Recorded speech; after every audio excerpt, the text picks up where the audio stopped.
How you doing? And welcome to Objectively Biased Sports Talk with me, your host, the objective one, The Fog, where I provide you with objectivity and honesty in everything sports. Now today, we're going to discuss the aftermath of Conor McGregor and Floyd Mayweather.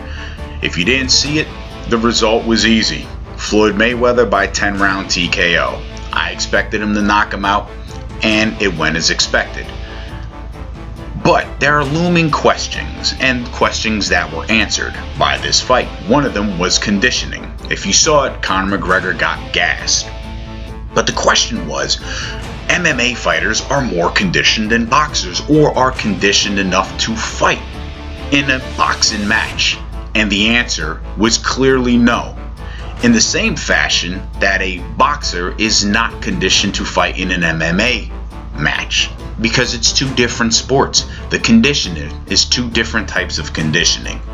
And the more important aspect of it is that Conor McGregor in his MMA career had only gone past two MMA rounds, which are 5-minute rounds, twice in 26 fights. So that posed a bit of a problem. Question answered. Win boxing. What other questions were there? Big one. Was this bad for boxing? In my personal opinion, yes, but in an innocuous way. It didn't hurt boxing.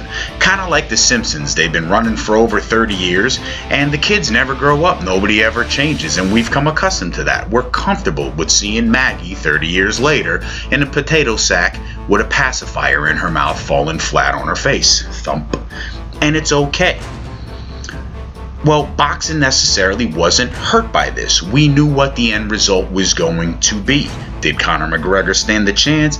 Absolutely, but he stood a chance in the same fashion that you or I stood at winning the lottery. But what did this fight do? What did it show? Well, it showed that an elite striker and stand-up fighter from the MMA, such as guys like maybe John Jones or Anderson Silva, Conor McGregor, if given the proper boxing training, actually stand a chance at being successful in boxing. But here's where the issue comes in.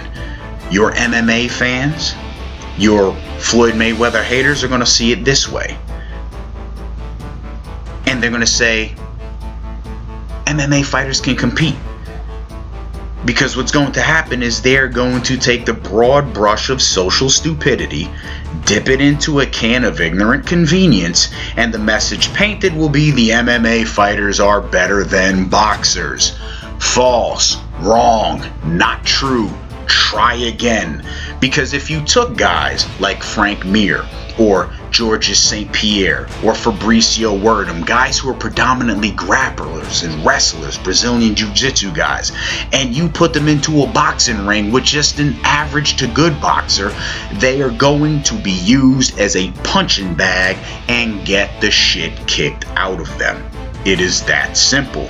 An elite striker or a stand-up fighter has a chance in a boxing match, whereas the majority of these guys who aren't that in the MMA stand no chance in hell. Now this leads me to the looming question, and it's the big one. Can an MMA fighter eventually beat an elite boxer or be an elite boxer? And the answer to me is an emphatic no. And I know people are going to try to leverage this Conor McGregor fight. But if Conor McGregor was forced to fight guys like Keith One-Time Thurman, who were elite at 147, Errol Spence, who was elite at 147, and under 30, Conor McGregor would have been knocked out by the 6th round. It's just that simple. They're younger, stronger, better fighters. They're guys that, in my opinion, if Floyd Mayweather had to get in the ring with right now, at the age of 40, he might get lit up. And that's not taking anything away from Floyd, but this was a fight made for Floyd. It was a guy who was not going to be conditioned enough to compete with him. And it was a guy that he actually forced Floyd to be the aggressor in the fight.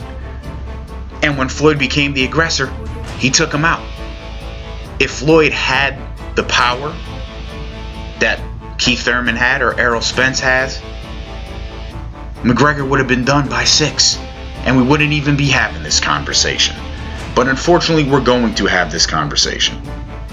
And let me make it perfectly clear. All you MMA people out there, no. As of right now, an elite striker in MMA cannot be an elite boxer in boxing. And there you have it. Thank you for listening to Objectively Biased Sports. Follow me on the YouTube channel, Objectively Biased. Subscribe, share me, and watch me. Enjoy.